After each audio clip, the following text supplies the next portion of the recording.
If you destroy the business model of Facebook, if you destroy the business model of Google, if you destroy the business model of all of these commercial and government methods of abusing people at a global scale, right, for personal privatized benefit, if you make that impossible, you will be not just rewarded, you will be applauded in a way that I think will be truly historic.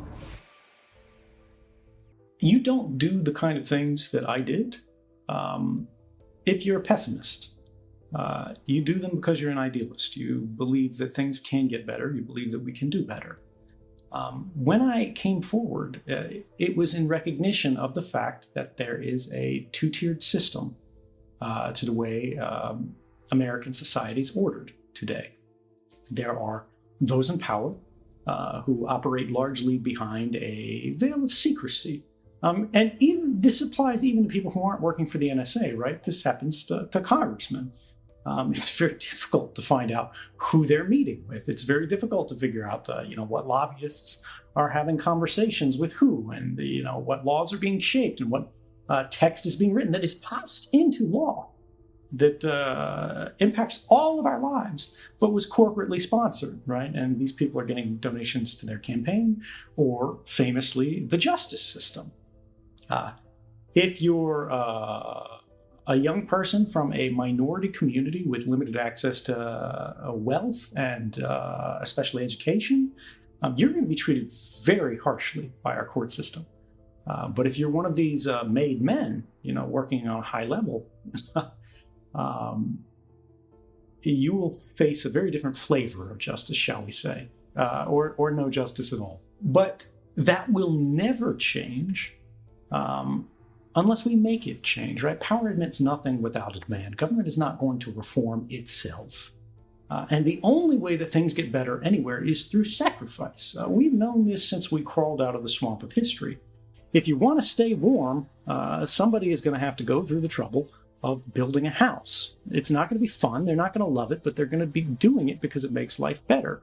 Somebody out there is going to have to do the hard work of growing the food that we all, survive on. And they don't get a lot of thanks for that, but society is a team sport. Our society as exists today is flawed. I recognize that, right? I am doing what I can to make it better as I can. I don't have any illusions that I'm going to fix it. I'm not going to save the world. That's not how this works. And I think this is why I can be very much at peace with the choices that I've made, and unfortunately, the price that I've paid as a result of that, because it was the right thing to do. And it has made things better. Even if it hasn't fixed the problem, people now can understand these things. We can begin to argue for better policies, and in fact, they're already happening. Our courts, which for literally decades excused themselves at all from weighing in on the legality and constitutionality of surveillance in the context of national security, have since 2013, when I came forward, ruled repeatedly on these programs and repeatedly ruled against the government that they had backstopped these things fully for, again, for a very, very long time. Some of these programs have been halted. Section 215 of the Patriot Act is no more. This was ended by an act of Congress, and also at the urging of no less than Barack Obama, who, at the very beginning of 2014, interesting in terms of timing, after the very first court to rule against these programs said it was likely unlawful and unconstitutional, came out in his State of the Union speech and said, although he could never condone what I did, he felt that this conversation about surveillance, its legalities, its limits, had made us stronger as a nation. And he urged Congress to pass what was then called the USA Freedom Act to basically put new legal restraints on this. But as you say, that didn't end the problem of mass surveillance. That just pushed the tube of toothpaste right now. The toothpaste is in a slightly different part of the same tube. However, mass surveillance occurs largely through certain technical principles, certain vulnerabilities mechanically in the way our communications move from your phone or the laptop on your desk across the internet to whoever it is you're trying to communicate with, right? Whether we're talking about a website, whether we're talking about someone that you're talking to on the phone. Now, fewer and fewer people use plain voice. Fewer and fewer people use plain SMS. Now they're using encrypted messengers like the Signal Messenger or WhatsApp, which I would not trust myself for a long period of time because it was bought by Facebook.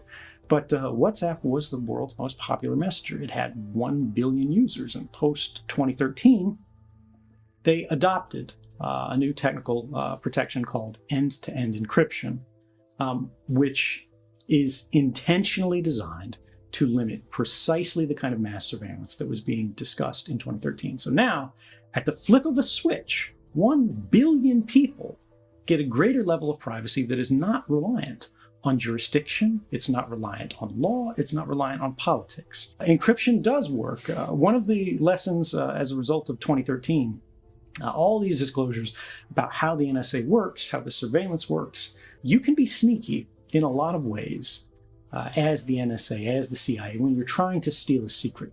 But encryption is basically just math.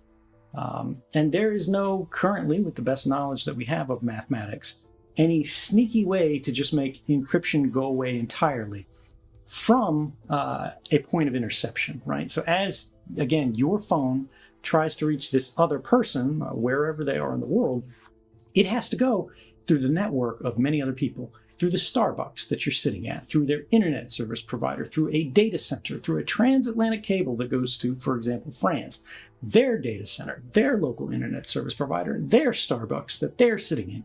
Any one of these points, anybody sitting on that line can snatch a copy of the conversation, and if it wasn't encrypted, they can read it, whether it's a criminal hacker next to you at the cafe, or whether it is a national government, be that the American government or the French government or anybody in between. The only way really to get around strong encryption that is properly implemented is precisely what the purpose of the 2013 stories was to achieve, which is to make governments shift from mass, indiscriminate collection of communications to specific, individualized, targeted collection.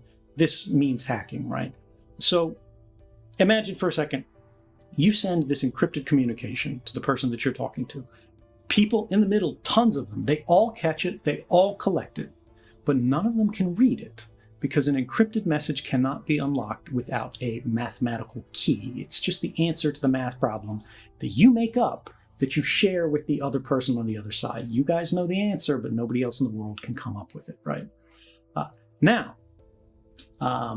Mass surveillance no longer works. Game over, finish, doesn't work quite that way. There's some more technical ways. We can talk about metadata later if you're interested, but it's more in depth. But the bottom line is, how then, if you're the CIA, and for example, this is not someone harmless in a Starbucks, this is an actual terrorist or spy, or a dissident in a place like Bahrain or Oman or Hong Kong, which unfortunately is all too real and happens every day. How do they read this message? And the answer is they steal a copy of the key. Instead of catching it as it goes across the line, which they can no longer do. They can't do this for everybody en masse around the world. They have to target the two places in the world that message is readable, where it's unencrypted. And that's on your device and the device of the person that you're talking with. Now, instead of dealing with encryption, instead of dealing with that global network, that easy, cheap mass surveillance, they do the hard work, the traditional targeted investigative work of hacking that phone or selling that person an implanted phone that's got spy devices built into it, basically.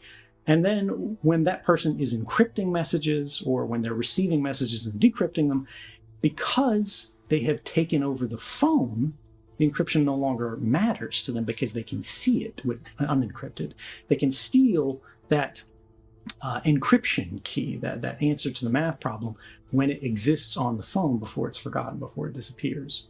Encryption, end-to-end encryption, which is to say properly implemented encryption that doesn't have a man in the middle, doesn't have some Facebook, some Google who's keeping their own copy of the key, but encryption where the keys are only held by the communicants, by the people who are supposed to know this information, that defeats mass surveillance in the generic, general sense that we understood in 2013.